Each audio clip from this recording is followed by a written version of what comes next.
experiencing a perpetual decrease in your vitality, energy, health, or clarity of mind, and you just can't figure out a way forward?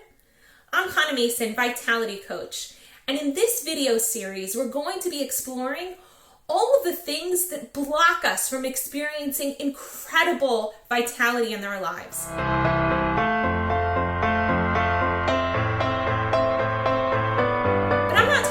The things here, the physical things and the things in our bodies. I'm talking about the things up here. All of the beliefs and the thoughts that we have that block us from manifesting our health goals and experiencing all of the vitality and energy, enthusiasm, and go-getterness about life that we used to have when we were kids.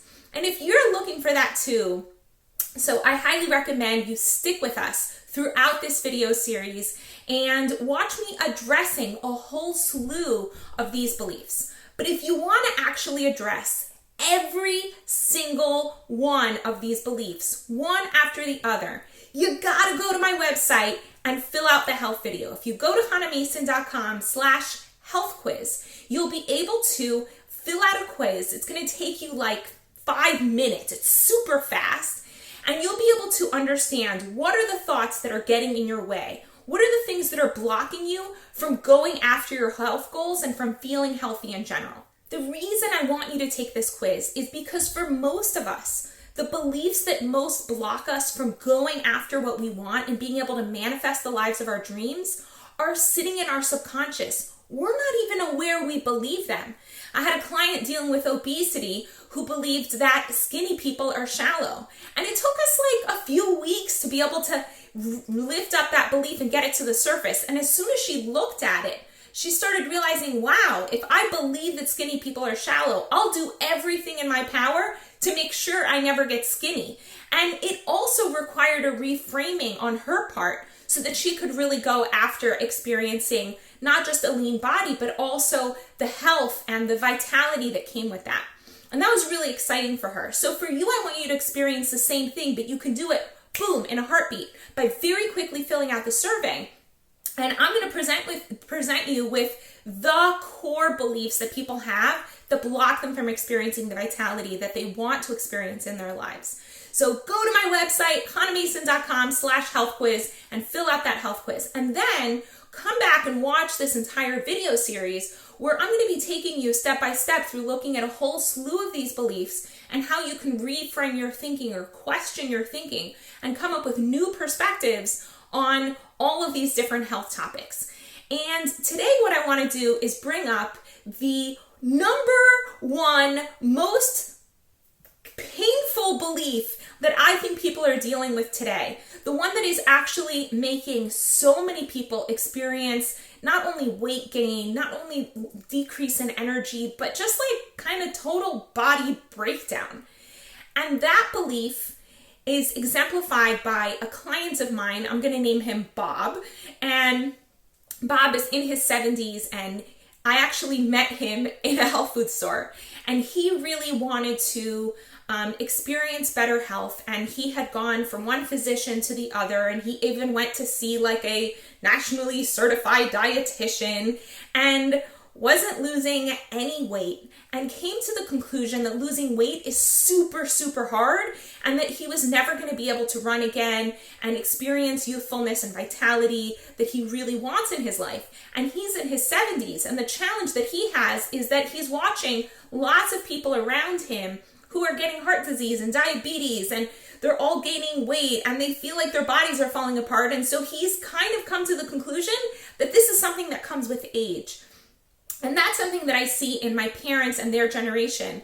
They assume that becoming ill and having our bodies break down is something that naturally comes with age. And the reason that this happens is because of what Norman Doidge calls a messed up metaphor. So he says that sometimes we use metaphors to explain life, and they really can simplify things for us, and that's incredibly helpful. Like, for example, the book that my husband and I wrote together, it's called The Size of Your Dreams.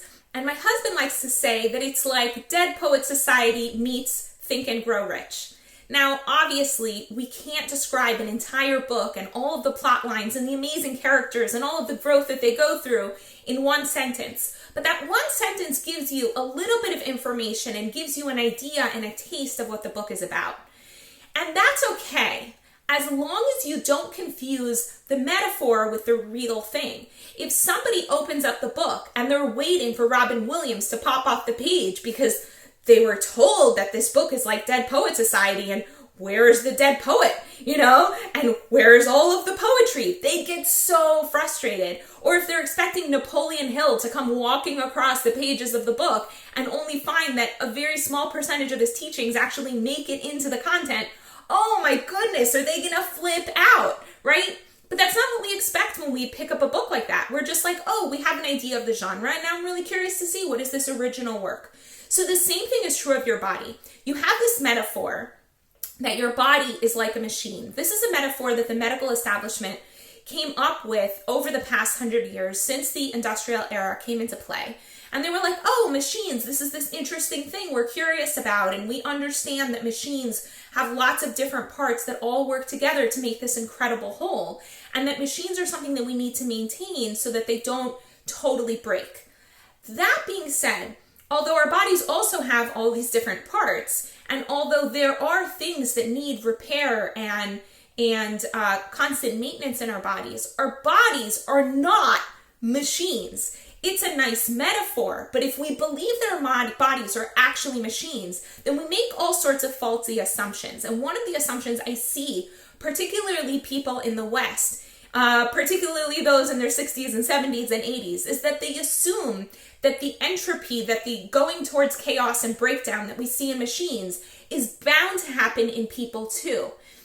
That we're supposed to get sick as we get old, but it's not actually true because the body has something the machines don't. The body has the ability to repair and renew itself.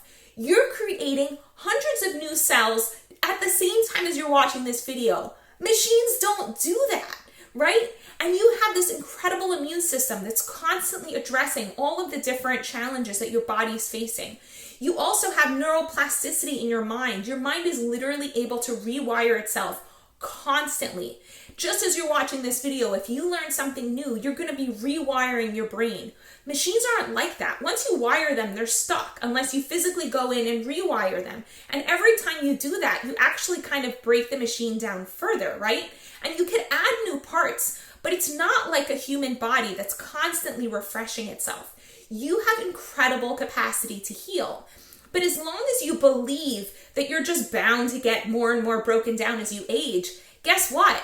That's more than likely what's going to happen to your body, but also it makes you significantly less invested and enthusiastic about doing the things that are going to keep you alive and healthy and vibrant for many years to come. Because it's like, well, what's the point?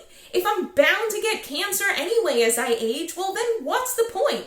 Because all these people think that diseases like cancer or heart disease or diabetes are like genetic and they're like bound to get it. But that's totally not true. These are lifestyle diseases. You live a healthy lifestyle and you do amazing things for yourself. And guess what? As you age, you might experience actually more vitality. And I can say for myself that that's something that I've experienced and that I see in my family, that as we eat a healthier diet and engage in more exercise, our bodies are actually getting stronger, which is so super cool. So go to the website, fill out this survey so that you can see, hey, is this one belief that you have, but there's a whole slew of other ones that might be getting in your way. And then you can check out my book, Hold That Thought, to help take you through the process of shifting your mindset and your belief systems. And you can learn about all of the amazing offerings I have for coaching and group coaching and my membership program that I'm developing now. And I'm so excited to continue sharing with you incredible content and take you through this series as we look at the beliefs that block us from all of the amazing vitality that's just waiting for us. In the meantime, I want to wish you many little joys. Want to find out what's blocking your vitality? Quickly take the quiz at hanamason.com/healthquiz.